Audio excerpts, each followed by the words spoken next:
मेरे प्यारे future chartered accountants, आप सबका स्वागत है इस चैनल पर जिसका नाम है श्रीनिधि बोरीकर सीए इंटरमीडिएट।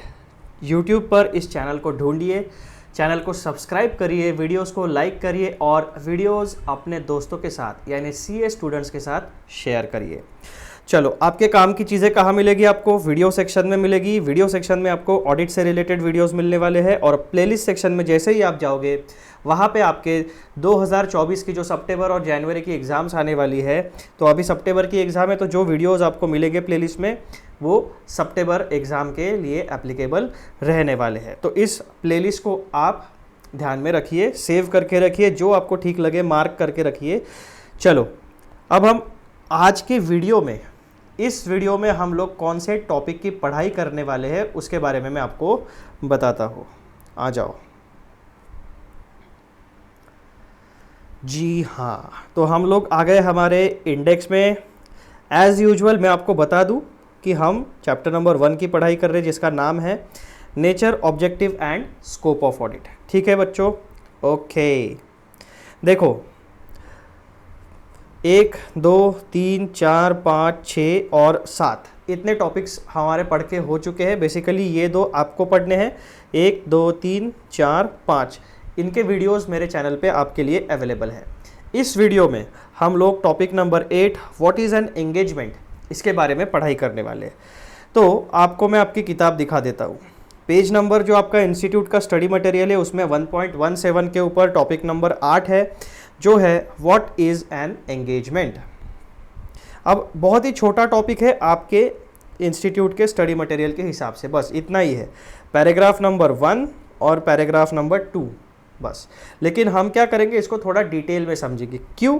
क्योंकि अगर एग्ज़ाम में आपको इसके ऊपर क्वेश्चन आ गया तो इतना छोटा सा मटेरियल के ऊपर आप आंसर लिखोगे तो मार्क्स नहीं मिलेंगे। तो हम इस टॉपिक को थोड़ा ढंग से पढ़ते हैं। तो हम कहाँ जाएंगे? हमारे नोट्स में आ जाएंगे।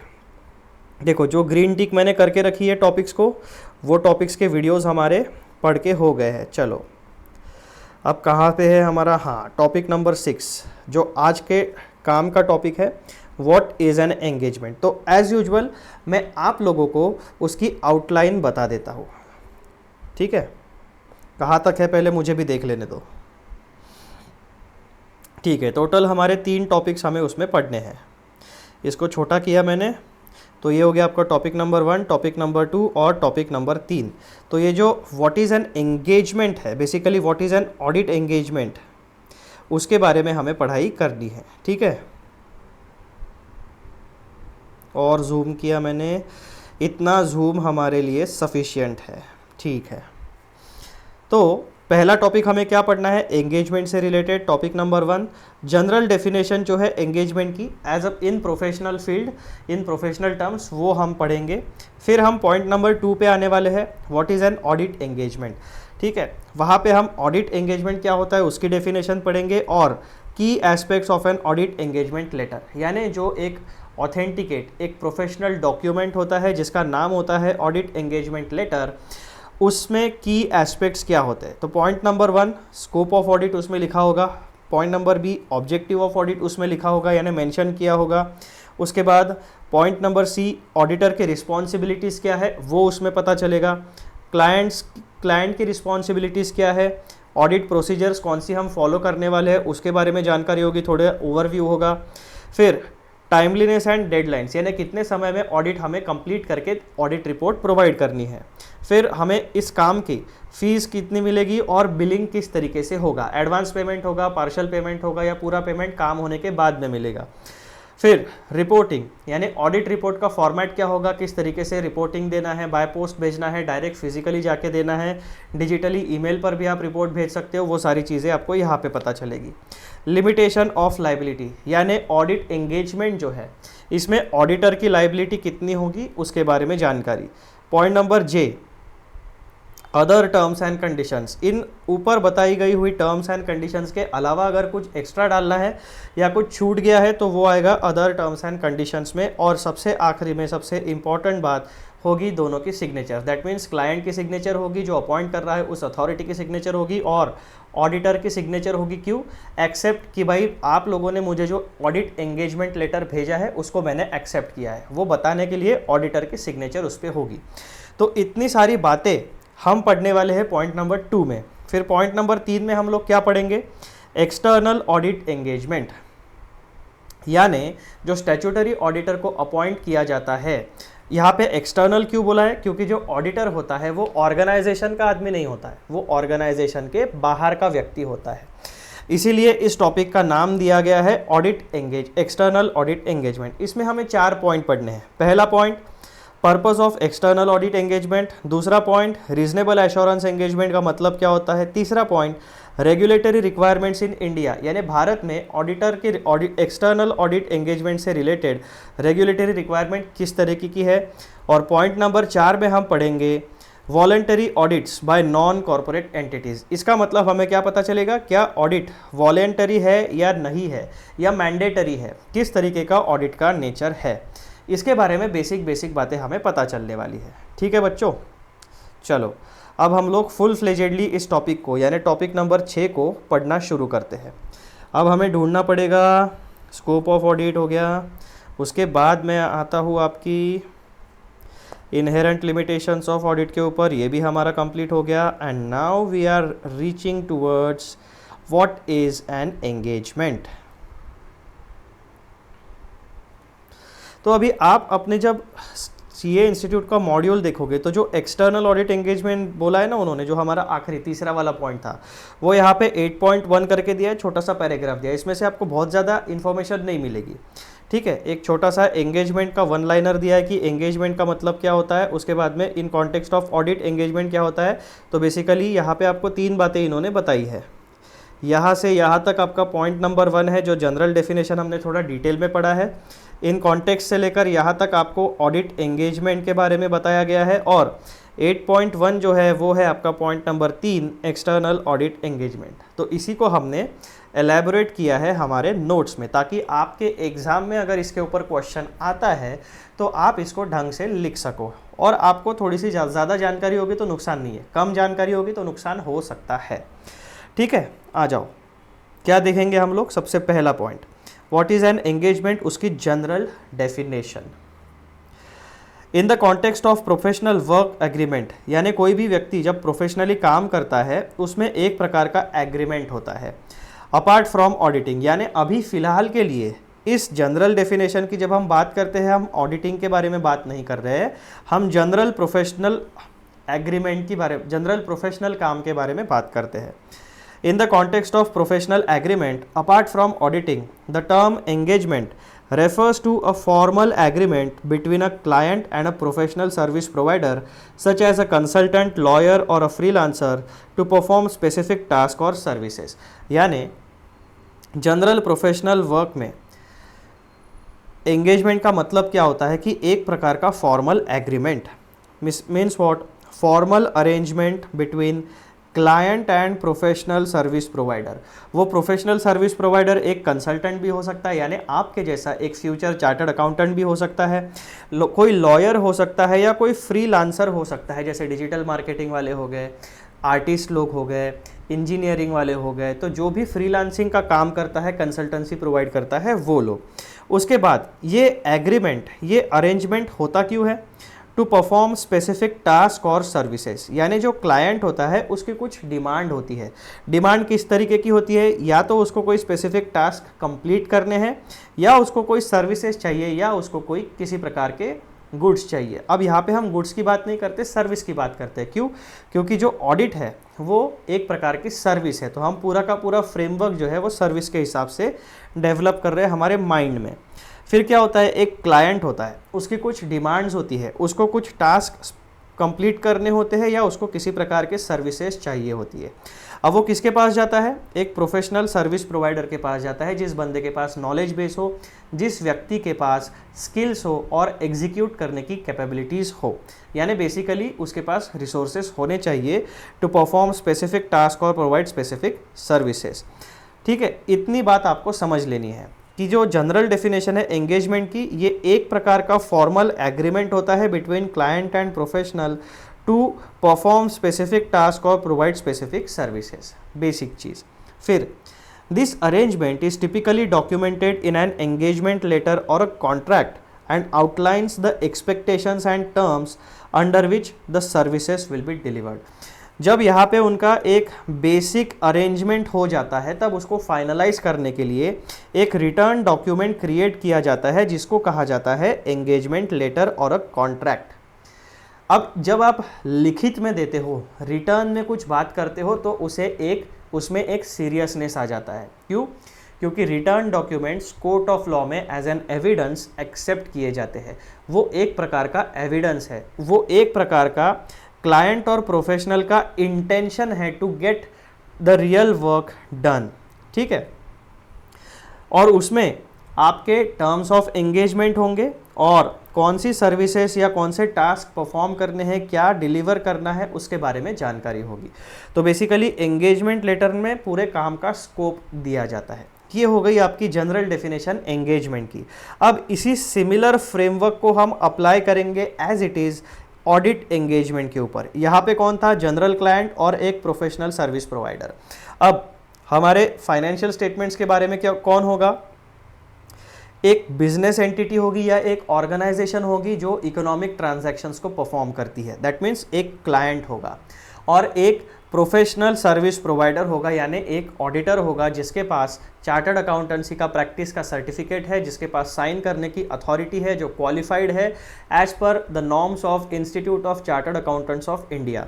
ऐसा व्यक्ति जिसके पास ऑडिटिंग का नॉलेज है, ऐसा व्यक्ति जिसके पास इंटरडिसिप्लिनरी फील्ड्स का नॉलेज है, जैसे accounting, law, mathematics and statistics, जो ऑडिट से रिलेटेड है। जैसा हमने इंटरडिसिप्लिनरी नेचर में पढ़े थे ना कि 8 वर्टिकल्स में ऑडिटर का नॉलेज होना चाहिए।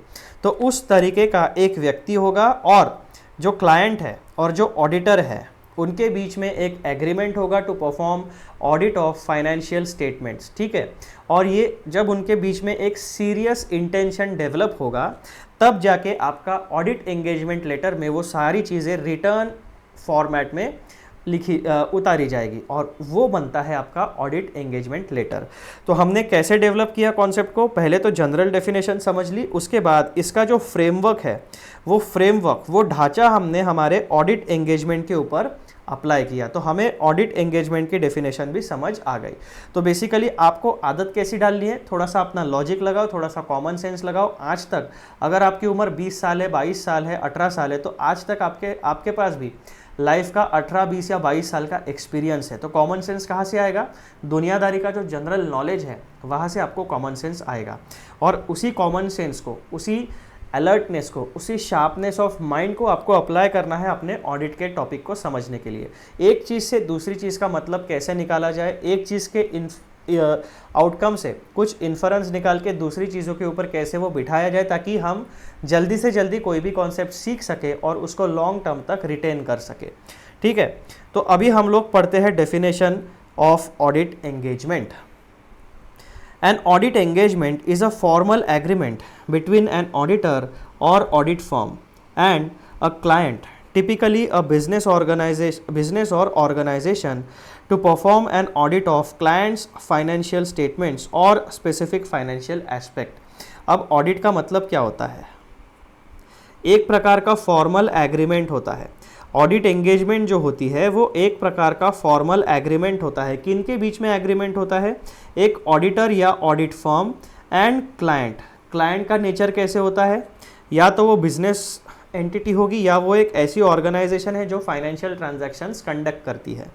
ठीक है, और वो ऑडिट एंगेजमेंट क्यों होगा?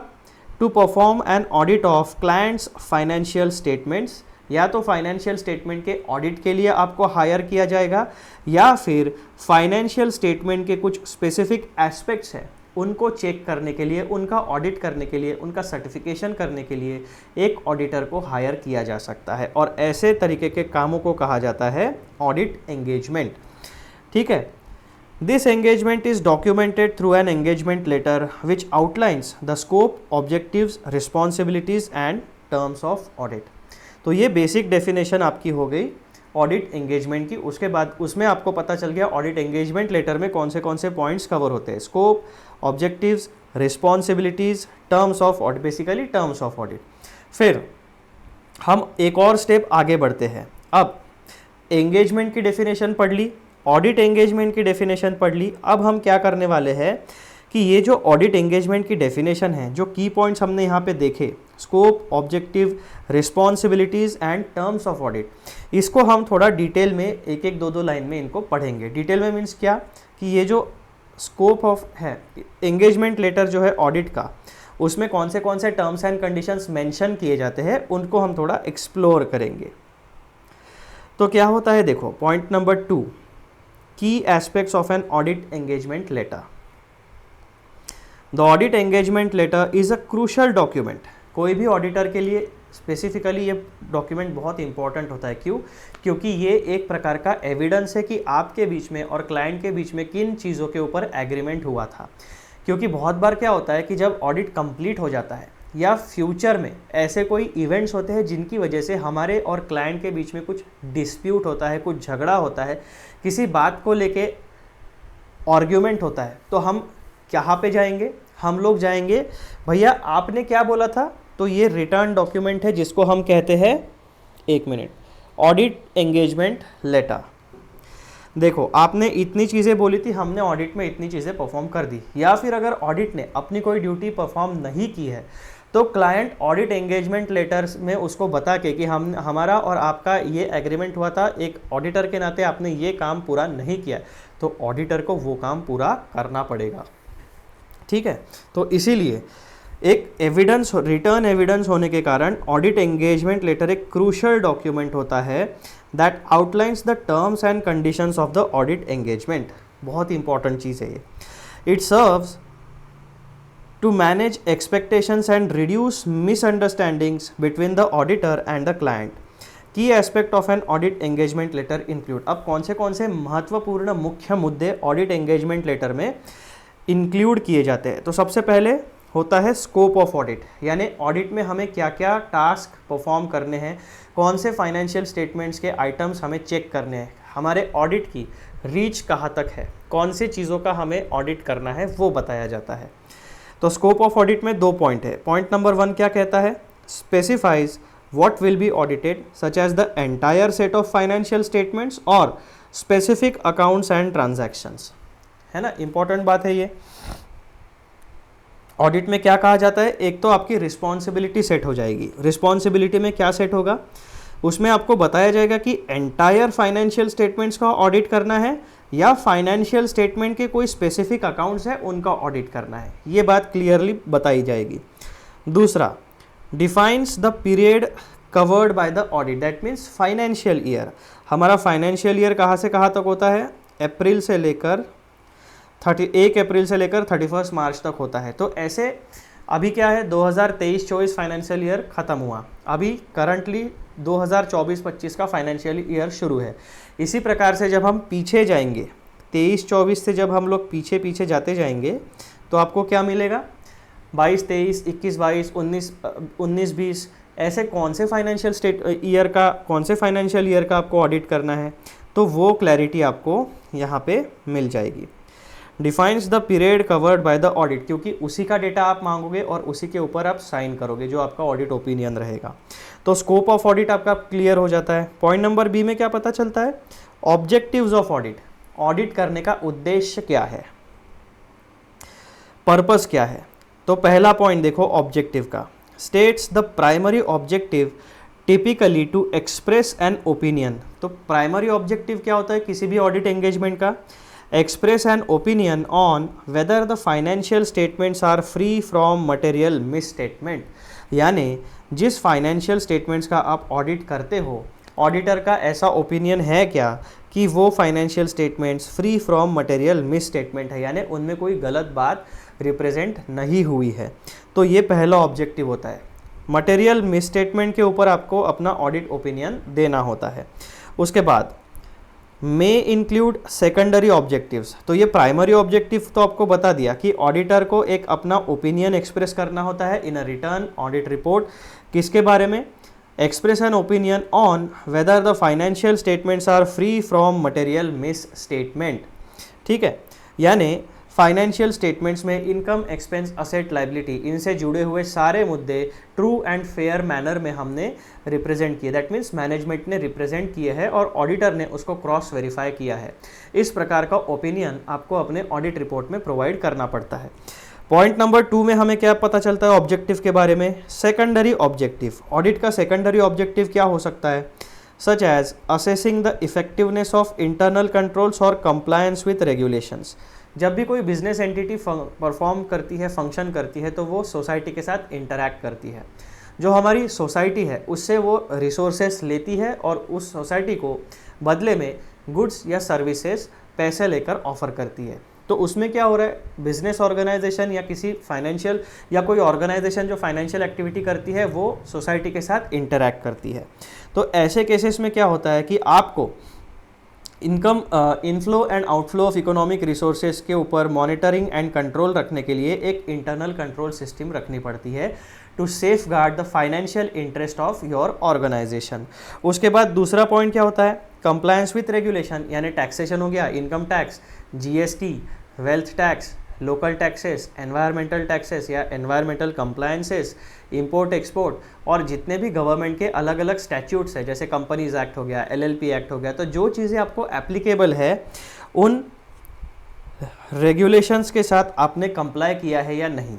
तो ऑडिट का ऑब्जेक्टिव क्या होता है? प्राइमरी, पहले तो अपना ओपिनियन एक्सप्रेस करो on true and fair nature of financial statements, और दूसरा पॉइंट आपका हो सकता है इंटरनल कंट्रोल्स और कंप्लायंसेस को चेक करके उसके ऊपर अपना ओपिनियन बताओ।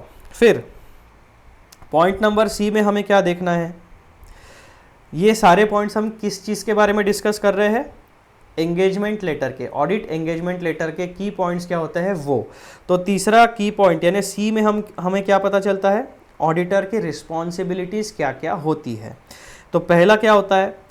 outlines the auditor's duty to conduct an audit in accordance with professional standards। Example यहाँ पे ये मिटा देना आप लोग। Example standards on auditing issued by ICAI। तो ये जो स्टैंडर्ड्स ऑन ऑडिटिंग है इसको फॉलो करने की जिम्मेदारी किसी बिजनेस ऑर्गेनाइजेशन या एंटिटी की नहीं होती है। इसको फॉलो करने की, इसको एग्जीक्यूट करने की, इसको इम्प्लीमेंट करने की जिम्मेदारी ऑडिटर के ऊपर होती है। उसको स्टैंडर्ड्स ऑन ऑडिटिंग के साथ कंप्लाई करके ही अपनी ऑडिटिंग प्रोसीजर्स को फुलफिल करना होता है। तो ये सबसे पहली रिस्पॉन्सिबिलिटी हो गई ऑडिटर की। दूसरी रिस्पॉन्सिबिलिटी में क्या पता चलता है हमें? Describes the procedures the auditor will perform to obtain sufficient and appropriate audit evidence. तो ऑडिटर को सबसे पहले तो क्या करना होता है कि अगर आपको ओपिनियन देना है तो ओपिनियन बनाने से पहले आपको क्रॉस वेरिफिकेट टेस्ट, ऑडिट की प्रोसीजर्स परफॉर्म करनी पड़ेगी, टेस्ट करना पड़ेगा, इंक्वायरीज लानी पड़ेगी, अलग अलग ऑडिट प्रोसीजर्स को अप्लाई करना पड़ेगा। उसके बाद आपको कुछ उसमें से रिजल्ट मिलेगा। वो रिजल्ट होगा आपका, वो आउटकम होगा आपका ऑडिट एविडेंस। उस ऑडिट एविडेंस के बेसिस के ऊपर आप अपना रीजनेबल एश्योरेंस वाला ओपिनियन बना सकते हो। तो सबसे पहले ऑडिटर की रिस्पॉन्सिबिलिटी क्या होती है? जिस भी फाइनेंशियल स्टेटमेंट या फाइनेंशियल एस्पेक्ट के बारे में आप ऑडिट करते हो उन अमाउंट्स से related sufficient appropriate audit evidence जमा करो। फॉर एग्जांपल अगर आप फिक्स्ड असेट के बारे में ऑडिट करते हो तो प्लांट, मशीनरी, इक्विपमेंट, इसके बारे में अगर आपके बैलेंस शीट में 10 करोड़ की अमाउंट दिख रही है, मशीनरी के आगे, फिक्स्ड असेट के आगे 10 करोड़ की अमाउंट दिख रही है, तो आप चेकिंग कैसा करोगे? सफिशिएंट एप्रोप्रिएट ऑडिट एविडेंस कैसे जमा करोगे? तो सबसे पहले आप क्या करोगे कि भाई जो मशीनरी है 10 करोड़ की उसके डिटेल्स मुझे बताओ। कौन सी मशीनरी कौन से दिन को खरीदी, कितना पैसा दिया, बैंक से पैसा गया या कैश में लिया, कहाँ से लिया, डेप्रिसिएशन आज तक का कितना चार्ज किया, यूज़फुल लाइफ कितनी है उस मशीनरी की, आपने कितना कंसिडर किया है, क्या मशीनरी की वैल्यू कभी आपने रिवैल्यूएशन किया है क्या असेट का, उसकी वैल्यू कम की है कभी या ज़्यादा की है, तो इस तरीके के आप चीज़ें पहले तो कागजी कार्रवाई करोगे, है ना। फिर जब आपकी कागजी कार्रवाई पूरी हो जाएगी तब आप कहाँ पे जाओगे, तब आप जाओगे फिजिकल वेरिफिकेशन के लिए। यानी जो 10 करोड़ की मशीनरी आपके बैलेंस शीट पे, किसी क्लाइंट के बैलेंस शीट पे रिफ्लेक्ट हो रही है, उस मशीनरी को फिजिकली जाके आप देखोगे कि हाँ ये मशीनरी नंबर 1 आपके शेड्यूल में दिख रही है फिक्स्ड असेट के, ठीक है, इसका डिस्क्रिप्शन ये है, फिजिकली मुझे ये दिखी, तो ये एक्चुअल में करना पड़ता है। जब आप ऑडिट करने जाओगे तो ये एक्चुअल में ऑडिट प्रोसीजर फिजिकल वेरिफिकेशन की परफॉर्म होती है। तो इन दोनों कागजी कार्रवाई करके और यानी डॉक्यूमेंटेड एविडेंस जमा करके और डॉक्यूमेंटेड एविडेंस को कोरोबोरेट करने के लिए, सपोर्ट करने के लिए आप फिजिकल वेरिफिकेशन भी करते हो, चाहे टेस्ट बेसिस पे करो, लेकिन फिजिकल वेरिफिकेशन आप करोगे। तो ये दोनों ऑडिट प्रोसीजर फॉलो करने के बाद आपको सफिशिएंट एंड अप्रोप्रिएट एविडेंस मिलने की संभावना तैयार होती है, ठीक है। तो रिस्पॉन्सिबिलिटी में दूसरी रिस्पॉन्सिबिलिटी आपको समझ गई, अप्रोप्रिएट ऑडिट एविडेंस जनरेट करने की। तीसरी रिस्पॉन्सिबिलिटी क्या होती है ऑडिटर की, emphasizes the need for professional skepticism and independence। अब जो अभी तक आपने आज तक काम किया है, जो अभी तक आप लोगों ने as an auditor, as a chartered accountant, as a professional, as a student, जितनी एकेडमिक पढ़ाई आपने की है, 2 या 3 साल की आपने आर्टिकलशिप कंप्लीट की है, उसके बाद आपने इंडस्ट्री का एक्सपीरियंस भी लिया है, हैंड्स ऑन एक्सपीरियंस। तो प्रोफेशनल स्केप्टिसिज्म मीन्स व्हाट, कि किसी भी डॉक्यूमेंट पर आँख मूंद कर आपको भरोसा नहीं करना है। फाइनेंशियल स्टेटमेंट में अगर कुछ दिखता है आपको, तो जब तक आप सफिशिएंट अप्रोप्रिएट ऑडिट एविडेंस जमा नहीं करते हो, खुद अपनी आंखों से नहीं देखते हो, तब तक आपको किसी चीज़ पर भरोसा नहीं करना है। स्केप्टिसिज्म मीन्स व्हाट, आपका माइंड एनालिटिकल होना चाहिए, एनालिसिस आपको करना चाहिए, आपके दिमाग में क्वेश्चंस जनरेट होने चाहिए कि ये अमाउंट 10 करोड़ की अमाउंट अगर फिक्स्ड असेट के सामने दिख रही है, क्या वो सही है या नहीं। अगर आपको लगता है कि मुझे इसके बारे में चेक करना है, तो आपको प्रोफेशनल स्केप्टिसिज्म यूज़ करना पड़ेगा। दैट मीन्स अपना माइंड अलर्ट रखना पड़ेगा, चीज़ों को क्वेश्चन करते रहना पड़ेगा और खुद जाके उसका सॉल्यूशन ढूंढ के लाना पड़ेगा। यानी अप्रोप्रिएट सफिशिएंट ऑडिट एविडेंस आपको जमा कराना पड़ेगा, खुद इन्वॉल्व होके, डेलीगेट करके नहीं, खुद प्रोफेशनल स्केप्टिसिज्म को फॉलो करके आपको ये सारी चीज़ें करनी है। उसके बाद में आपका इंडिपेंडेंस होना चाहिए। यानी जब आप काम करते हो तो किसी ऑर्गेनाइजेशन के व्यक्ति का, या तो हायर मैनेजमेंट का, या तो स्टाफ का, आपके माइंड के ऊपर इन्फ्लुएंस नहीं होना चाहिए, या आपका कोई कॉन्फ्लिक्ट ऑफ इंटरेस्ट नहीं होना चाहिए। यानी आपका पैसा एज एन ऑडिटर उस कंपनी में इन्वेस्टेड नहीं होना चाहिए। इंडिपेंडेंस को हमने बहुत ही डिटेल में पढ़ा हुआ है पहले वाले वीडियोज़ में, तो आप उस वीडियो को रेफ़र कर सकते हो। जो सबसे पहला वीडियो हमने देखा था, meaning and nature of auditing, उसी में हमने इंडिपेंडेंस वाले इसमें 2 एग्जाम्पल्स देखे थे। एक रिलेशनशिप बाय बर्थ, इसमें आप अपने फैमिली मेम्बर्स के ऑर्गेनाइजेशन का ऑडिट नहीं करा सकते। क्यों? क्योंकि आप बाय बर्थ उनके रिलेटिव हो, तो हो सकता है कि आप उनके लिए जो फेवरेबल है वैसी ऑडिट रिपोर्ट तैयार कर दो। दूसरा एग्जाम्पल हमने देखा था कॉन्फ्लिक्ट ऑफ फाइनेंशियल इंटरेस्ट, यानी आपने किसी कंपनी के शेयर्स खरीदे हैं, उसमें इन्वेस्ट किया है और नसीब से आपको उसी कंपनी का ऑडिट मिलता है, तो ऐसे केस में जिस कंपनी में आपके पैसे इन्वेस्टेड है उसका ऑडिट एंगेजमेंट आप नहीं ले सकते। तो ये 2 प्रकार के एग्जाम्पल हमने देखे थे इंडिपेंडेंस को समझने के लिए, ठीक है। तो ऑडिटर की 3 रिस्पॉन्सिबिलिटीज़ उसमें दी गई है। इसके अलावा भी अगर कोई आपको लगता है तो वो रिस्पॉन्सिबिलिटी भी ऑडिट एंगेजमेंट लेटर में मेंशन की जाएगी। फिर पॉइंट नंबर डी में हमें क्या पता चलता है, क्लाइंट्स रिस्पॉन्सिबिलिटी। अब ऑडिटर की कुछ रिस्पॉन्सिबिलिटीज़ है, तो जो व्यक्ति हमें ऑडिट करने के लिए हायर करता है उसकी भी कुछ रिस्पॉन्सिबिलिटीज़ है। वो क्या है? Number 1, clarifies the clients duty to prepare financial statements in accordance with applicable financial reporting framework. यानी सबसे पहला पॉइंट तो यही क्लियर होगा कि फाइनेंशियल स्टेटमेंट्स बनाने की जिम्मेदारी मैनेजमेंट की है। ऑडिटर आपका अकाउंटेंट नहीं है, वो रेडीमेड जो आपने काम किया है, साल भर में जो अकाउंटिंग की है, आपने जो अकाउंटिंग करके फाइनेंशियल स्टेटमेंट्स को प्रिपेयर किया है, उसको वो चेक करेगा। वो आके आपके लिए स्टैट्यूटरी ऑडिटर, एक्सटर्नल ऑडिटर आके आपकी कंपनी में बैठ के अकाउंटिंग नहीं करेगा, वो सिर्फ आपने जो अकाउंटिंग की है उसको चेक करेगा, ठीक है। ये एकदम क्लियर कट मेंशन किया जाता है। और जब कोई एंटिटी फाइनेंशियल स्टेटमेंट्स बनाती है तो ये अज्यूम किया जाता है कि उसने एप्लीकेबल फाइनेंशियल रिपोर्टिंग फ्रेमवर्क के हिसाब से अपने फाइनेंशियल स्टेटमेंट्स को प्रिपेयर किया है।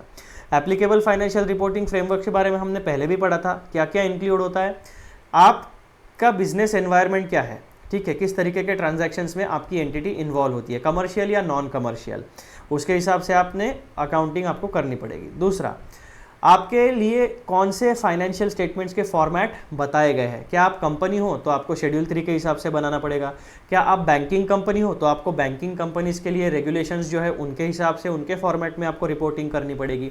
अगर आप इंश्योरेंस कंपनी हो तो insurance regulatory authority of India ने जो जो फॉर्मेट्स दिए हैं, जिस तरीके के अकाउंटिंग या उससे रिलेटेड प्रोविजंस बनाए हैं, वो फॉलो करके करना पड़ेगा। तो आपका बिजनेस एनवायरनमेंट प्लस आपके एंटिटी का लीगल स्टेटस क्या है, प्लस अकाउंटिंग में जो चीज़ें होती है, अकाउंटिंग स्टैंडर्ड, इंड एएस और applicable generally accepted accounting principles यानी GAAP गैप, इन सारे चीज़ों को मिलके आपका फाइनेंशियल रिपोर्टिंग फ्रेमवर्क बनता है।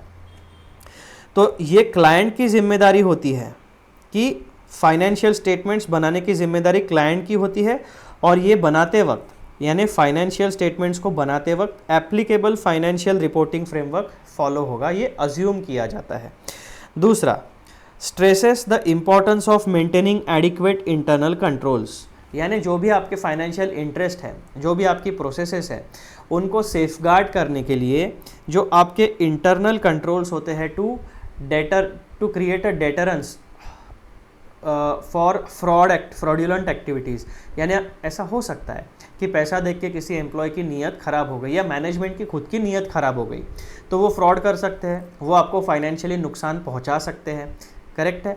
तो ये जिम्मेदारी, इस तरीके की फ्रॉड को रोकने की जिम्मेदारी, इस तरीके के फाइनेंशियल लॉस को रोकने की जिम्मेदारी मैनेजमेंट की होती है, और अपने फाइनेंशियल इंटरेस्ट, अपने एसेट्स, अपने इनकम सोर्सेज को सेफगार्ड करने के लिए कुछ इंटरनल कंट्रोल्स यानी सिक्योरिटी मेजर्स एक एंटिटी को लगाने पड़ते हैं अपने ऑर्गेनाइजेशन में। जैसे कि अगर आपके पास बहुत सारा स्टॉक होता है, क्योंकि आपकी एक मैन्युफैक्चरिंग कंपनी है, तो आप क्या करते हो, इन्वेंट्री मेंटेन करते हो। तो इन्वेंट्री आपके लिए क्या हो गया, एक वैल्यूएबल एसेट हो गया, ठीक है। रोज़ के रोज़ आपको इन्वेंट्री लगती है, मैन्युफैक्चर करते हो, फिनिश गुड्स बनते हैं, तो आपके पास 2 प्रकार का स्टोरेज, 3 प्रकार का स्टोरेज है। Raw inventory that is raw material, work in progress यानी जो इनकम्प्लीट है लेकिन अभी प्रोसेस में कंप्लीशन की तरफ जा रही है यानी WIP, और फिनिश गुड्स। तो 3 प्रकार की इन्वेंट्री आपको मेंटेन करनी है। अब सबसे ज़्यादा वैल्यूएबल इन्वेंट्री कौन सी होंगी, फिनिश गुड्स, क्योंकि वो रेडिली मार्केट में सेलेबल है। तो उसके लिए आपको वेयर हाउसिंग, जो स्टोरेज है आपका, वो ज़्यादा सिक्योर्ड रखना पड़ेगा। रॉ मटेरियल भी रेडिली सेलेबल होता है मार्केट में। WIP आधा अधूरा बना हुआ है तो उसकी उतनी फ़िलहाल वैल्यू नहीं है ना, तो वो रेडिली सेलेबल मार्केट में नहीं है। तो ये एक आपका प्रैक्टिकल एस्पेक्ट हो गया रिलेटिंग टू इन्वेंट्री।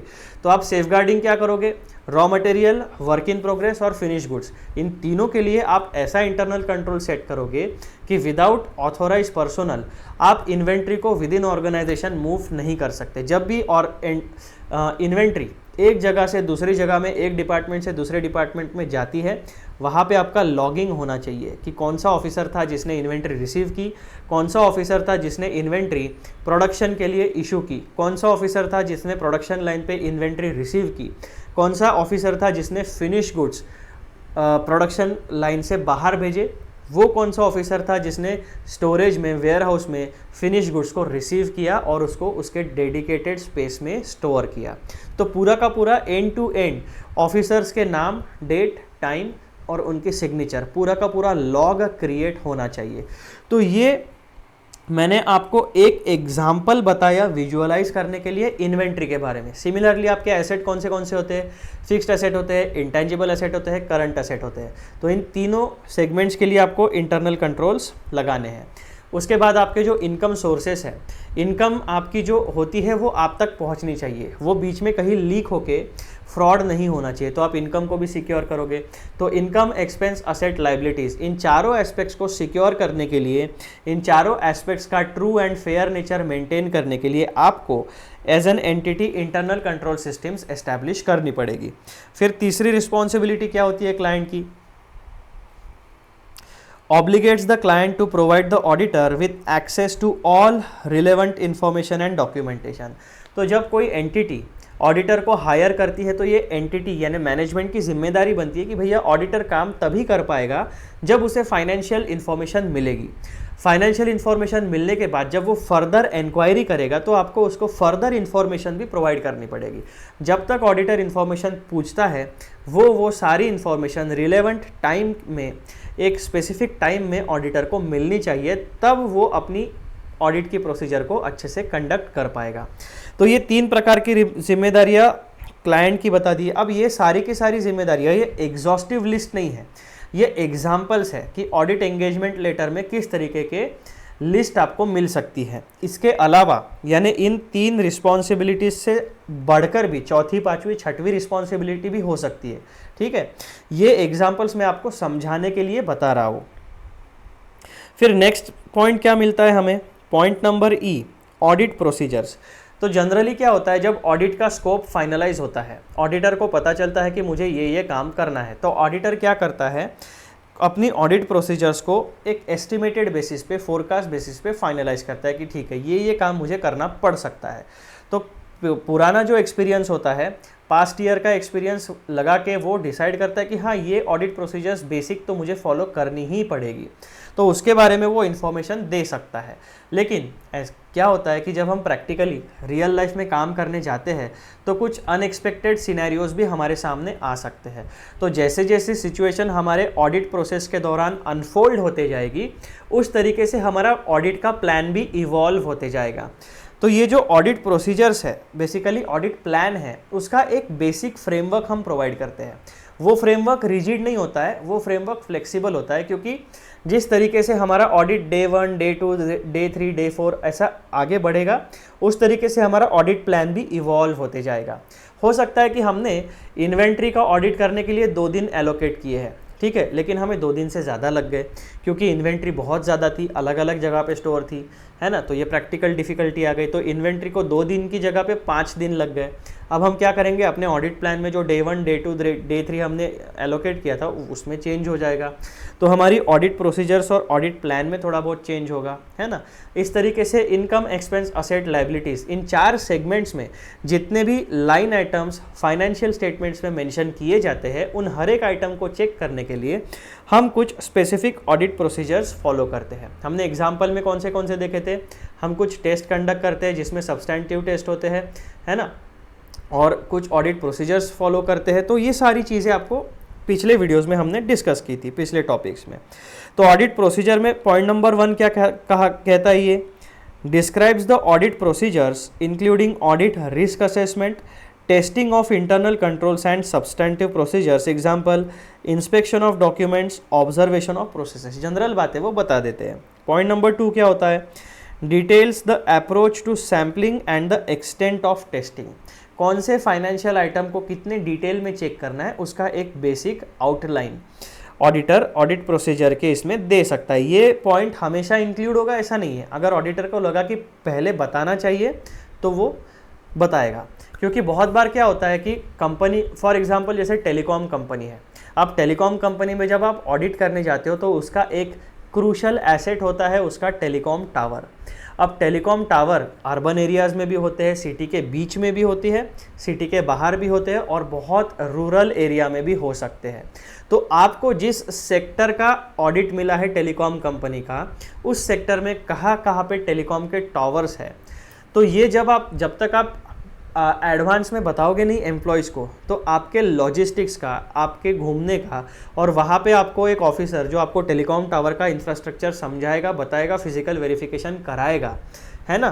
तो इसीलिए क्या होता है कि आपको कुछ बातें एडवांस में बता देनी पड़ती है। हर बार सरप्राइज चेक काम नहीं करता, कुछ प्रैक्टिकल डिफ़िकल्टीज़ होती है जहाँ पे ऑडिट के प्रोसीजर्स को अरेंज करना पड़ता है to make them effective and efficient, है ना।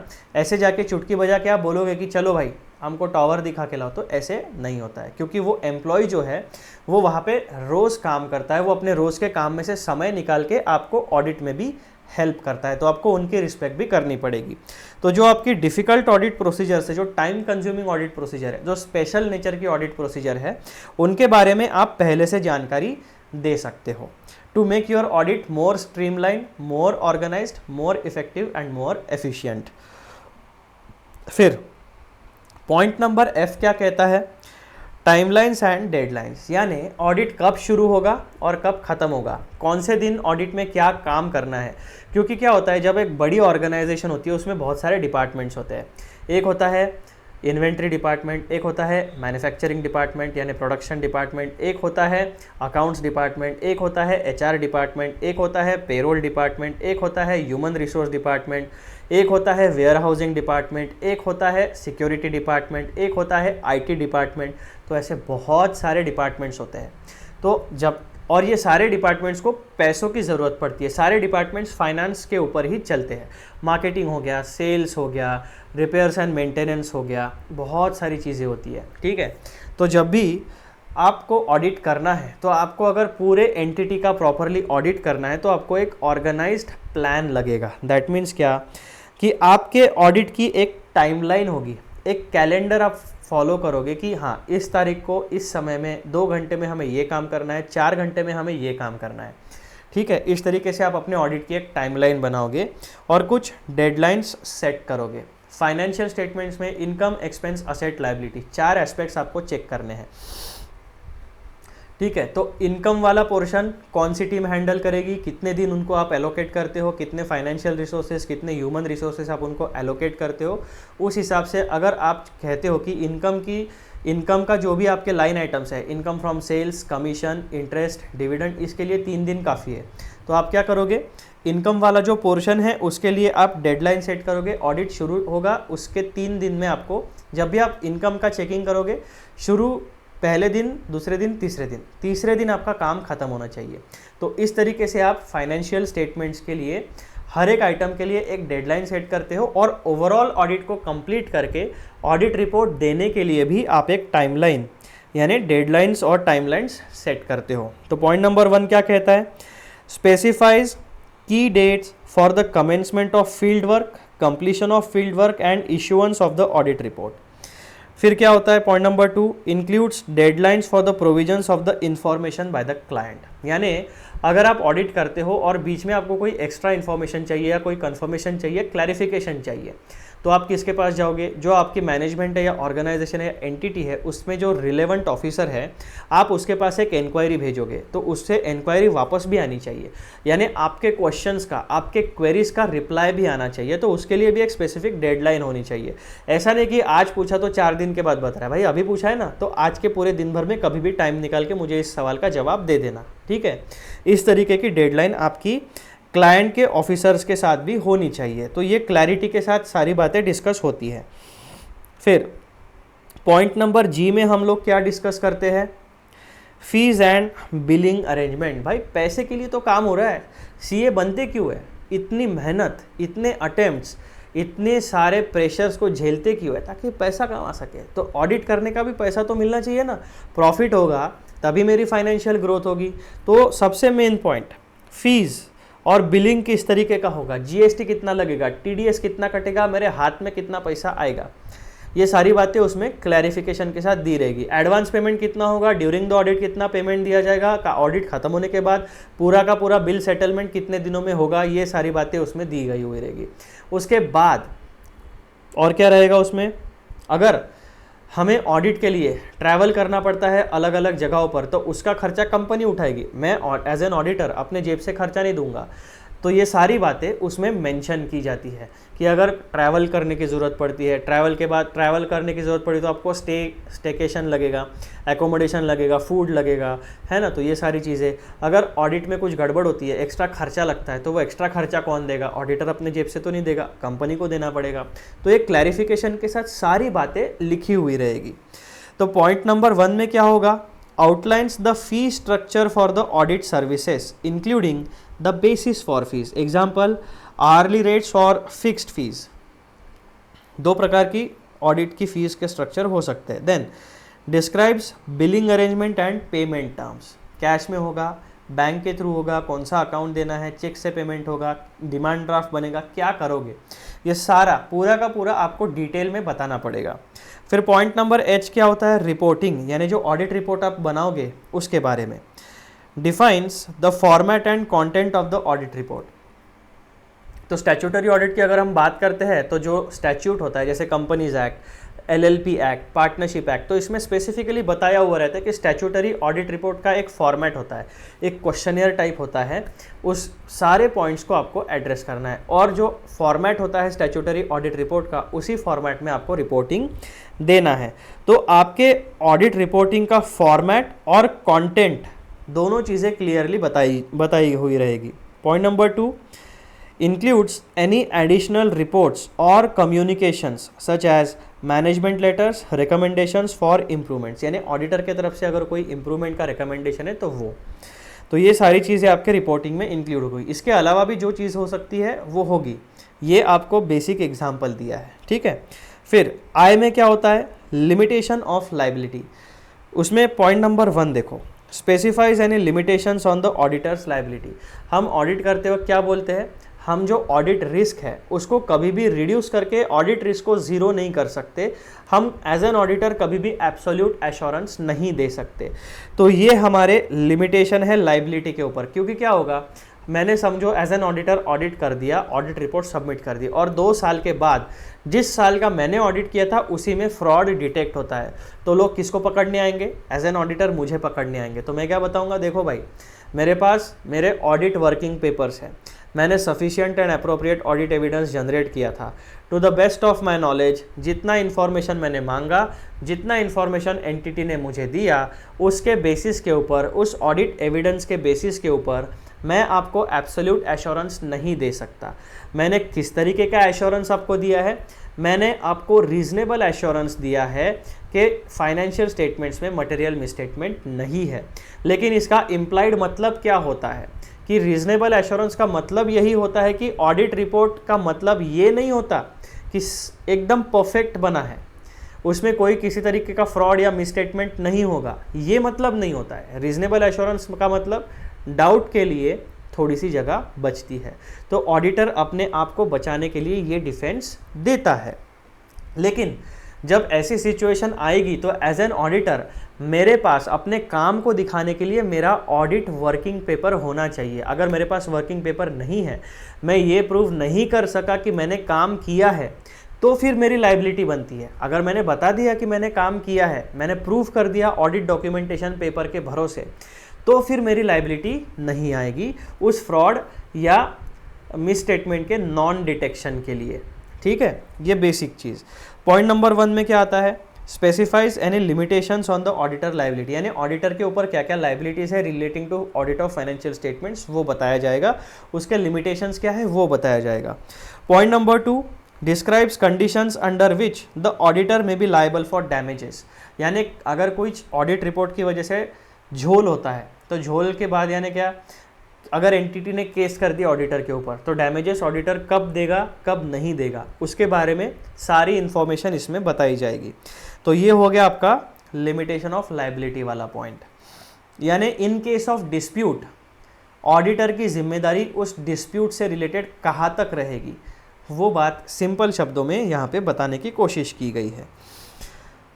फिर आता है आपका अदर टर्म्स एंड कंडीशंस। ऊपर की तो सब की एस्पेक्ट्स हो गए, अब अदर टर्म्स एंड कंडीशंस। इसमें क्या होता है, पॉइंट नंबर 1 देखो, includes clauses on confidentiality, use of audit reports and termination of the engagement. ये सबसे इंपॉर्टेंट चीज़ होती है कॉन्फिडेंशियलिटी। फाइनेंशियल इंफॉर्मेशन किसी भी ऑर्गेनाइजेशन के लिए एक सेंसिटिव मुद्दा होती है। क्यों? क्योंकि मार्केट में वो केवल एक ही ऑर्गेनाइजेशन नहीं है जो गुड्स या सर्विसेज बना के बेचती है। हो सकता है उनके पास कोई पेटेंट हो सकता है उनके पास कोई ट्रेडमार्क हो सकता है उनके पास कोई प्रोप्राइटरी प्रोसेस हो जो सिर्फ उनको पता है, उनके रिसर्च एंड डेवलपमेंट का नतीजा हो। तो आप के ऑडिट के दौरान अगर आपको ऐसी कोई सेंसिटिव इन्फॉर्मेशन पता चलती है या फाइनेंशियल स्टेटमेंट्स में अगर आपको कुछ बातें पता चलती है तो एज एन ऑडिटर आप किसी को भी वो बातें बता नहीं सकते। सिर्फ और सिर्फ अगर गवर्नमेंट ने या सुप्रीम कोर्ट्स ने या हाई कोर्ट ने आपको कंपेल किया वो चीज़ें बताने के लिए, तभी आप बता सकते हो। अदरवाइज कॉन्फिडेंशियलिटी यानी ऑडिटर अपना मुंह बंद रखेगा रिलेटिंग टू सेंसिटिव इंफॉर्मेशन। आप कोई भी सीक्रेट चीज़ को लीक नहीं कर सकते, ठीक है। तो एज एन ऑडिटर अपने मुंह के ऊपर कंट्रोल रखना है, ठीक है। यूज़ ऑफ ऑडिट रिपोर्ट्स, उसके बाद में टर्मिनेशन ऑफ ऑडिट एंगेजमेंट। तो use of audit report means auditor की जो रिपोर्ट है वो कहाँ कहाँ पे कोट की जा सकती है, कहाँ पे यूज़ हो सकती है। उसके बाद टर्मिनेशन ऑफ एंगेजमेंट। अब ऐसा नहीं हो सकता कि एक बार आपने ऑडिटर को एंगेज किया तो उसको काम से आप निकाल भी सकते हो। कोई डिस्प्यूट हो गया, कोई प्रॉब्लम हुआ दोनों तरफ से, तो ऑडिटर वो काम छोड़ भी सकता है, या क्लाइंट बोल सकता है कि भैया हमको आपकी सर्विसेज नहीं चाहिए, we terminate your audit engagement. ये दोनों चीज़ें हो सकती है। ऑडिटर भी काम छोड़ सकता है, क्लाइंट को बोल सकता है भाई तू इन्फॉर्मेशन ही नहीं दे रहा, काम ही नहीं है तेरे पास, मैं आके क्या बैठूँ वहाँ पे, तू पैसे नहीं देगा, बाद में मेरा ऑडिट रिपोर्ट ले लेगा। तो ऐसे केस में वो खुद ही रिवोक कर सकता है ऑडिटर उस एंगेजमेंट से, या क्लाइंट बोलेगा कि भैया आपकी सर्विसेज नहीं चाहिए, गलती हो गई, आपका ऑडिट एंगेजमेंट टर्मिनेट करते हैं। तो जब ये ऑडिट एंगेजमेंट को टर्मिनेट किया जाता है तो वो किस तरीके से हैंडल होगा, इस सिचुएशन को किस तरीके से हैंडल करना है, उसके बारे में डिटेल जानकारी आपको एंगेजमेंट लेटर में दी जाएगी। और सबसे second point, address legal and regulatory requirements relevant to the audit. तो ऑडिट से रिलेटेड जो भी आपकी लीगल या रेगुलेटरी रिक्वायरमेंट्स है उसको हाईलाइट किया जाएगा, ठीक है। फिर सबसे आखिरी में, इतनी सारी बातें आपने लिख ली, लेकिन सिर्फ कागज़ पर लिखने से उस पर ऑथेंटिसिटी नहीं आएगी। इनको सीरियस ऑथेंटिसिटी देने के लिए दोनों के सिग्नेचर चाहिए, यानी क्लाइंट के भी और ऑडिटर के भी। Require signature from both the auditor and the client to formalise the agreement and indicate mutual understanding and acceptance of the terms. ये जो है ना म्यूचुअल अंडरस्टैंडिंग, ये बात बहुत इंपॉर्टेंट है। कैसे, मैं और आप दो व्यक्ति हो, ठीक है, हम दोनों के बीच में कुछ बातें हो रही है, काम की बातें हो रही है, प्रोफेशनल एंगेजमेंट की बातें हो रही है, ठीक है। तो मेरे दिमाग में जो पॉइंट्स है वो सेम मीनिंग आपके दिमाग में भी होना चाहिए। मैं अगर एक कहता हूँ तो आपके दिमाग में भी एक ही होना चाहिए, आपके दिमाग में दो नहीं होना चाहिए, ठीक है। फॉर एग्जाम्पल मैंने उदाहरण दिया, अगर मैं आपको बोलता हूँ कि ये पेन वाइट कलर का है, तो आपके दिमाग में ये नहीं होना चाहिए कि नहीं यार ये पेन ग्रीन कलर का है। दोनों व्यक्ति सेम मुद्दे के ऊपर, सेम मीनिंग के ऊपर एग्री होने चाहिए, ठीक है। इसका और एक उदाहरण अगर मैं आपको दूं तो आप एक क्लाइंट हो, मैं एक ऑडिटर हूं। आप कहते हो कि हमारा ऑडिट 1 तारीख से शुरू होना चाहिए, ठीक है, आने वाली जो 1 तारीख रहेगी वहाँ से शुरू होना चाहिए। मैं क्या कहता हूँ, ठीक है 1 तारीख के बाद से शुरू कर देता हूँ। 1 तारीख के बाद से शुरू करना और 1 तारीख को शुरू करना दो अलग अलग चीज़ें हैं। अब 1 तारीख के बाद महीना जो डिपेंड करता है कौन सा महीना है, उसमें 31 डे तक तारीख होती है, तो 1 तारीख के बाद कौन सी तारीख, वेग हो गया, ठीक है। लेकिन क्लाइंट अपने दिमाग में कंफर्म है कि 1 तारीख को शुरू होना चाहिए काम, और एज एन ऑडिटर मैंने क्या कहा, 1 तारीख के बाद में शुरू करूंगा, कौन सी डेट को, वेग इन्फॉर्मेशन। तो यहाँ पे क्या हुआ, म्यूचुअल एग्रीमेंट नहीं हुआ, सेम मुद्दे पर सेम मीनिंग पर हम लोग अग्री नहीं किए, तो वो बात यहाँ पे बताई जा रही है, ठीक है मेरे बच्चों। ये इतनी बातें आपके ऑडिट एंगेजमेंट लेटर में बताई जाती है। तो ये सारा का सारा डिस्कशन था आपका relating to what is audit engagement और key aspects of an audit engagement letter. अब मैं आपको लेके जाना चाहता हूँ आपके स्टडी मटेरियल में, जहाँ पर आपको ये बात इस वाले टॉपिक में यहाँ पर मेंशन नहीं है। जब भी आपको रिलेवेंट स्टैंडर्ड ऑन ऑडिटिंग आएगा, जब भी आपके ये ऑडिट एंगेजमेंट से रिलेटेड कोई चैप्टर आएगा, उसमें डिटेल में दी होगी, लेकिन यहाँ पर ये टॉपिक मेंशन हुआ है, लेकिन यहाँ पे डिटेल में नहीं दी है। लेकिन मेरे हिसाब से आपको ये पढ़ना ज़रूरी था, क्योंकि इंस्टीट्यूट की आदत है कि वो छोटी सी इन्फॉर्मेशन दे के बड़ा सा क्वेश्चन पूछ लेते हैं, ठीक है। तो हमें तो अपने तरफ से पूरी तैयारी करनी है, किसी के ऊपर भरोसा नहीं करना है, हमें केवल खुद के ऊपर भरोसा करना है। हमारी जो भी किताब आप रेफ़र करो, मैं ऐसा नहीं कहता हूँ कि यही रेफ़र करो, जो भी किताब आप रेफ़र करते हो उसके ऊपर पूरा भरोसा रखो, अपने ऊपर पूरा भरोसा रखो, अपने मेमोरी के ऊपर भरोसा रखो, याद करो, रट्टा मारो। देखो दोनों चीज़ें इंपॉर्टेंट है, रट्टा मारना भी इंपॉर्टेंट है, कॉन्सेप्चुअल क्लैरिटी भी इंपॉर्टेंट है। क्यों? क्योंकि जब तक आप रट्टा नहीं मारोगे, दैट मीन्स आपके मेमोरी में वो डेटा स्टोर नहीं है, तो आप पेपर में नहीं लिख पाओगे। कॉन्सेप्चुअल क्लैरिटी नहीं है तो क्वेश्चन में एग्जाम में क्या क्वेश्चन पूछा है और उसका आंसर क्या है ये आपको पता नहीं चलेगा। तो दोनों का कॉम्बिनेशन होता है, रट्टा यानी मेमोरी प्लस कॉन्सेप्चुअल क्लैरिटी। ये दोनों स्किल, ये दोनों एबिलिटीज़ जब आपके पास है तब आप एग्ज़ाम को पास कर सकते हो। ठीक है, तो रट्टा भी मारना पड़ेगा, कॉन्सेप्चुअल क्लैरिटी भी रखनी पड़ेगी। कॉन्सेप्चुअल क्लैरिटी और रट्टा अगर आपके पास है तो एग्ज़ाम में आपका कम से कम 15 से 20 मिनट बचने वाला है, क्योंकि आपका माइंड फास्ट काम करेगा, आपके पास रेडीमेड आंसर्स रहेंगे, आपका हाथ लिखते हुए रुकेगा नहीं। ठीक है, ये हो गया आपका पॉइंट नंबर 2 का डिस्कशन। अब इसमें हमें एक और पॉइंट पढ़ना है जो इस टॉपिक का आखिरी पॉइंट है, जिसका हेडिंग है एक्सटर्नल ऑडिट एंगेजमेंट। ये वाला पॉइंट, एक्सटर्नल ऑडिट एंगेजमेंट मतलब क्या होता है। अब देखो, सबसे पहले purpose of external audit engagement, इसका मैं आपको फ्रेमवर्क बता देता हूँ। एक एंटिटी है जो फाइनेंशियल ट्रांजैक्शन करती है, वेदर कमर्शियल नॉन कमर्शियल। ठीक है, अब हम बिजनेस की बात करते हैं तो हम कमर्शियल एंटिटी को ले लेते हैं। बिजनेस ऑर्गेनाइजेशन है वो फाइनेंशियल ट्रांजैक्शंस करती है, गुड्स एंड सर्विसेज बेचती है। उसमें कैसा होता है, जो कॉर्पोरेट स्ट्रक्चर होता है उसमें सेपरेशन ऑफ ओनरशिप है। एक है मैनेजमेंट, एक है इन्वेस्टर्स। इन्वेस्टर्स ने पैसा दिया है, ओनर्स ने पैसा दिया है और क्वालिफाइड लोगों को मैनेजमेंट में रखा है ताकि वो बिजनेस चला सके। अब होता क्या है, मैनेजमेंट और जो आपके ओनर्स है उसके बीच में एक कम्युनिकेशन गैप हो जाता है रिगार्डिंग फाइनेंशियल इन्फॉर्मेशन। अब फाइनेंशियल इन्फॉर्मेशन फ्लो कैसी हो, मैनेजमेंट जो डेटा हमें दे रही है वो रिलायबल है या नहीं है, ये डाउट ओनर के दिमाग में आ सकता है। तो ऐसे केस में क्या करता है ओनर, एक थर्ड पार्टी जो ऑर्गेनाइजेशन के बाहर के आदमी होते हैं, जैसे हम लोग ऑडिटर, इसको हायर करते हैं, एक न्यूट्रल पर्सन को हायर करते हैं। तो अभी हमारे सिनेरियो में 3 लोग आ गए, मैनेजमेंट, ओनर और external person that is neutral auditor.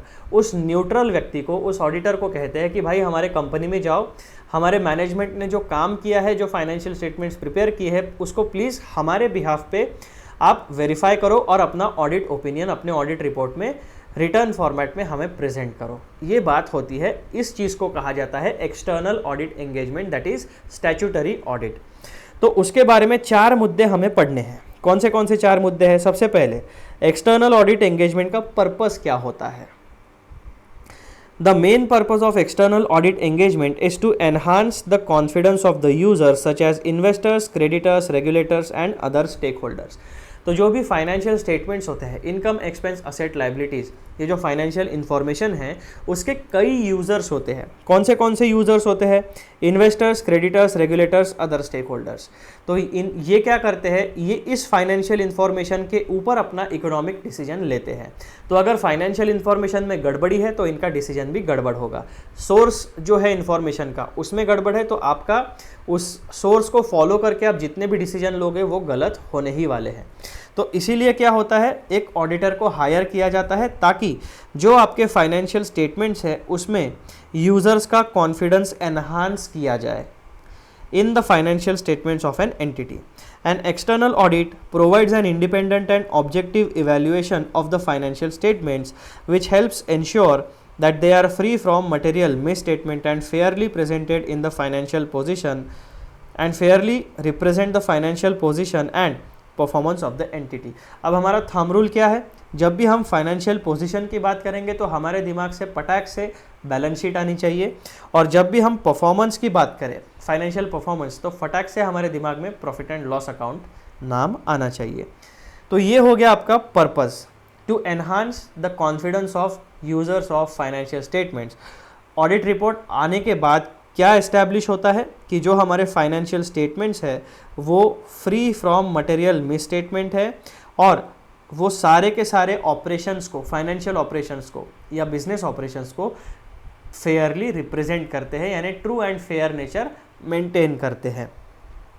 तो ये हो गया आपका purpose of external audit engagement. फिर आता है आपका reasonable assurance engagement. External audit engagements are categorised as reasonable assurance engagement. आपको अभी तक ये बात पता चल गई है ऐसे 200 में भी और हमारे चैप्टर के पढ़ाई में भी, कि कोई भी ऑडिटर एब्सोल्यूट एश्योरेंस नहीं देता, वो हमेशा रीजनेबल एश्योरेंस देता है, और इसीलिए जो ऑडिट एंगेजमेंट होती है उसे रीजनेबल एश्योरेंस एंगेजमेंट भी कहा जाता है। External audit engagements are categorized as reasonable assurance engagements, ठीक है, ये एक स्टेटमेंट है फैक्ट बताने के लिए। This means that the external auditor provides a high level of assurance, absolute नहीं, कंप्लीट नहीं, high level of assurance, although not an absolute guarantee that the financial statements are free from material misstatement. यानी auditor का reasonable assurance देने के बाद भी ऐसा हो सकता है कि फाइनेंशियल स्टेटमेंट में कोई मटेरियल मिसस्टेटमेंट रह जाए या कोई फ्रॉड रह जाए जो डिटेक्ट नहीं हुआ, ऐसा हो सकता है। वेदर ड्यू टू फ्रॉड और error, the auditor performs various audit procedures to gather sufficient and appropriate evidence to form an opinion on the financial statements।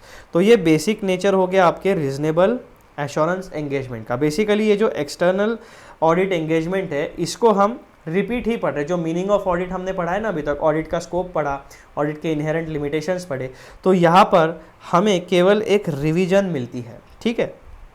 Point number 3 क्या कहता है, रेगुलेटरी रिक्वायरमेंट इन इंडिया। अब भारत का जब scenario हम बात करते हैं तो भारत के सिनेरियो में एक्सटर्नल ऑडिट एंगेजमेंट के बारे में क्या लीगल सिनेरियो है।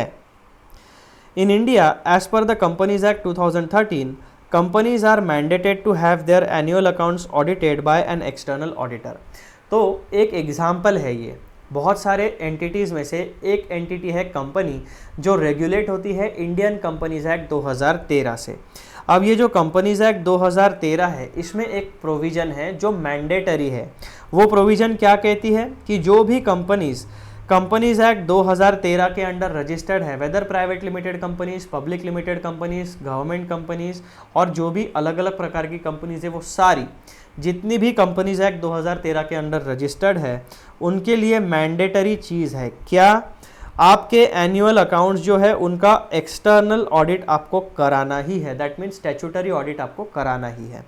ये जो है ना कंपनीज एक्ट 2013 ये एक स्टैट्यूट है, इस स्टैट्यूट में जो प्रोविजन है वो ऑडिट को मैंडेटरी करती है, तो इसीलिए इसे कहा जाता है स्टैट्यूटरी ऑडिट, यानी स्टैट्यूट ने मैंडेटरी किया हुआ ऑडिट, स्टैट्यूटरी ऑडिट, ठीक है। तो स्टैट्यूट से स्टैट्यूटरी लिया, मैंडेटरी से टरी लिया, स्टैट्यूटरी ऑडिट, इस तरीके से शब्दों का खेल यहाँ पे आपके साथ हो गया।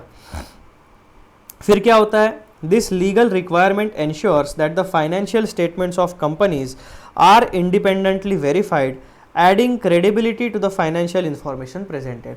तो ऑडिट हमेशा ट्रू एंड फेयर नेचर को जानने के लिए होता है, क्रेडिबिलिटी एस्टैब्लिश करने के लिए होता है, यूज़र का कॉन्फिडेंस एनहांस करने के लिए होता है। बेसिकली अगर एक काम किसी व्यक्ति ने किया है तो हम अगर उसको क्रॉस वेरीफाई करते हैं, क्रॉस चेक करते हैं, तो हमारा ही उसमें फ़ायदा होता है। अगर कोई गलतियां है तो वो गलतियां आइडेंटिफाई होके वो रेक्टिफाई हो जाती है, ठीक है। तो इस तरीके से काम भारत में होता है। अब ये कंपनीज एक्ट वाला आपको एक एग्जाम्पल दिया, ऐसे बहुत सारे स्टैट्यूट्स हैं, LLP एक्ट है, पार्टनरशिप एक्ट है, बैंकिंग रेगुलेशंस है, इंश्योरेंस रेगुलेशंस है, इलेक्ट्रिसिटी रेगुलेशंस है, तो बहुत सारी एंटिटीज़ है, उनसे रिलेटेड बहुत सारे स्टैट्यूट्स हैं, वो अलग अलग तरीके के मैंडेटरी प्रोविजंस डालते हैं रिलेटिंग टू ऑडिट। तो जो भी स्टैट्यूट है वो अगर ऑडिट मैंडेटरी करता है तो ऐसे स्टैट्यूट में जो ऑडिट बताया गया है उसको कहते हैं स्टैट्यूटरी ऑडिट। अब जो बैंक्स है उन्हें बैंकिंग रेगुलेशंस के हिसाब से ऑडिट मैंडेटरी है, तो उनके लिए वो स्टैट्यूटरी ऑडिट हो जाएगा। कंपनीज एक्ट में ऑडिट मैंडेटरी है, इसीलिए हम उसे स्टैट्यूटरी ऑडिट कहते हैं। तो जो भी स्टैट्यूट है वो आपको ऑडिट के लिए कंपल्शन डालता है, उसे हम स्टैट्यूटरी ऑडिट कहते हैं। फिर हमारा आता है पॉइंट नंबर 4। अब जैसे यहाँ पे हमने मैंडेटरी ऑडिट का एग्जाम्पल देखा, तो क्या सारे के सारे लोगों के ऊपर ऑडिट मैंडेटरी है क्या? नहीं, सब लोगों के ऊपर ऑडिट मैंडेटरी नहीं है। वॉलंटरीली भी कोई व्यक्ति ऑडिट करा सकता है। Voluntary audits by non corporate entities, even non corporate entities such as partnerships, sole proprietorships, NGOs etc. may opt for external audit despite not being legally required to do so। इनके ऊपर कोई legal compulsion नहीं है audit को compulsory कराने का। The benefits of such an audit include increased reliability of financial information, enhanced transparency and potentially greater trust from stakeholders. Additionally, audited financial statements can be more persuasive when seeking loans, grants and investments। तो basically जिन entities के ऊपर जो non corporate entities हैं, यानी जो entities companies act के बाहर है, ऐसी एंटिटीज़ भी अपने लिए ऑडिट करा सकती है। उनके ऊपर किसी प्रकार का कंपल्शन नहीं है, उनके पास चॉइस है, आप ऑडिट करा भी सकते हो, नहीं भी करा सकते हो। अब यहाँ पे ऑडिट कराने के कुछ फ़ायदे हैं। वो फ़ायदे क्या है? तो उसमें कुछ बेनिफिट्स है। वो बेनिफिट्स आपके क्या है? Increase reliability on financial information, enhance transparency, potentially greater trust from stakeholders. अगर आपके पास एक ऑडिटर का साइन किया हुआ ऑडिट रिपोर्ट है तो आपके फाइनेंशियल डेटा की ऑथेंटिसिटी, क्रेडिबिलिटी, रिलायबिलिटी बढ़ जाती है। ये आपको कब काम में आएगा? अगर आपके ऑर्गेनाइजेशन को कोई लोन चाहिए, गवर्नमेंट से कोई ग्रांट चाहिए, इन्वेस्टर से कोई इन्वेस्टमेंट चाहिए, तो आपके पास अगर एक न्यूट्रल क्वालिफाइड चार्टर्ड अकाउंटेंट का ऑडिट रिपोर्ट या सर्टिफिकेशन है तो आपके लिए बहुत आसानी हो जाएगी फंड रेस करने के लिए। ठीक है, तो ये सारी बातें आपको रिलेवेंट है एक्सटर्नल ऑडिट एंगेजमेंट के बारे में। और मित्रों, इसी के साथ मैं ये घोषित करता हूँ कि आपका ये जो टॉपिक है what is audit, what is an engagement, इसको हमने सक्सेसफुली पढ़ के कंप्लीट कर लिया है। ठीक है, अब मैं आपको एक डिस्क्लेमर या एक क्लैरिफिकेशन पहले ही दे देना चाहता हूँ। इस नोट्स में थोड़ा सा ज़्यादा इन्फॉर्मेशन मैंने दिया है ताकि आपको टॉपिक्स ज़्यादा समझ आ सके। अगर आप चाहो तो आप केवल इतना भी पढ़ सकते हो। ठीक है, ये डिसीजन मैं आपके ऊपर छोड़ता हूँ। अब यहाँ पर हमारे साथ एक बहुत अच्छा काम किया है इंस्टीट्यूट ने कि उसने ये जो हमारा टॉपिक था व्हाट इज़ एन एंगेजमेंट, इसने ऐसे जगह पे ख़त्म किया है जहाँ पे क्या होता है, यहाँ पे इन्होंने कहा है कि the benefits, the audit have certain benefits. तो आखिरी में बेनिफिट्स के ऊपर लाके इन्होंने एंगेजमेंट को ख़त्म किया, टॉपिक को ख़त्म किया है। और नेक्स्ट टॉपिक जो है हमारा वो इससे रिलेटेड यही से शुरू होता है कि ऑडिट करने के बेनिफिट्स क्या है, why audit is needed, benefits of audit, why audit is needed. तो ये जो टॉपिक है हमारा कनेक्टेड, पहली बार इंस्टीट्यूट ने बढ़िया काम किया कि एक टॉपिक को दूसरे टॉपिक से कनेक्ट करके शुरू किया है। अगर हर जगह पे ये पॉसिबल हो सका तो स्टूडेंट्स कभी भी कोई भी टॉपिक नहीं भूलेंगे, चांसेस भूलने के बहुत कम हो जाते हैं। तो मित्रों, ये जो टॉपिक है टॉपिक नंबर 7, ये हम लोग अगले वीडियो में डिस्कस करेंगे। ठीक है, इस वीडियो को मैं यहीं पे ख़त्म करता हूँ क्योंकि ये वीडियो पूरी तरीके से हमारा डेडिकेट था टॉपिक नंबर 6 के लिए। अब हमारा काम क्या है, इंडेक्स में टॉपिक नंबर 6 ढूंढो और उसमें एक ग्रीन टीका लगा दो। ठीक है, उसमें एक ग्रीन टीका, अरे यार ग्रीन भैया, ग्रीन टीका लगा दो। दैट मीन्स हमारा एक ट्रैकिंग हो गया कि ये वाला टॉपिक कंप्लीट हो चुका है। ठीक है जी, अगला टॉपिक मैंने आपको दिखा दिया है जो हम लोग अगले वीडियो में पढ़ने वाले हैं, टॉपिक नंबर 7। ठीक है, अब एक और चीज़ आपको बतानी है, वो क्या है, इम्पॉर्टेंट है।